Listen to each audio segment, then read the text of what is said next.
Students are daunted by job interviews. We know that, and people are daunted by job interviews because they're a nerve-wracking experience. But there's a few key tips that if you take them on board, you'll have a much better chance of performing really well in job interview. First thing is the biggest weakness that interviewees have, in my experience of interviewing, is a lack of preparation. So you need to recognize this competitive process. You've gone to the bother of applying. The employer has recognized that you've got the skills and qualities they're looking for, and now it's your job to really build on those skills and qualities and be ready to have an in-depth conversation, demonstrating your qualities and examples and experiences and your knowledge of the company and your want to do the job. So that requires you to put some good preparation in and time and effort into that. Researching the company properly, understanding the job role, and thinking of examples of the skills and qualities that you've got. Second tip is focus on performance. Don't focus on the outcome and put yourself under too much pressure to get that job, internship, or placement.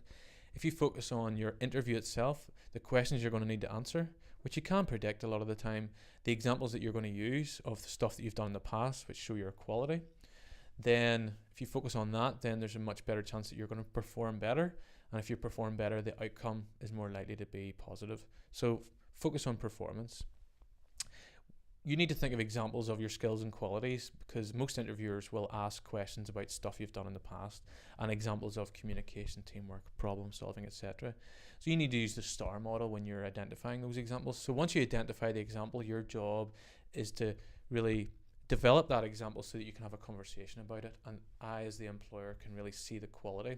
So STAR stands for, so what was the situation with that example? So what's the background? What's the task or challenge that you as an individual or as a team had to deal with? What action did you as an individual take within that scenario? It's very important to really weed out what you did within that scenario and why. And then what was the result or outcome? That's absolutely key. Last tip is think about your body language and your appearance.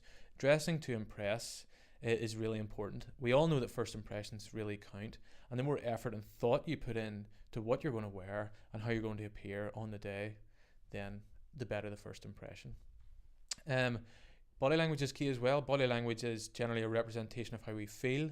So when we're very nervous, we get very closed.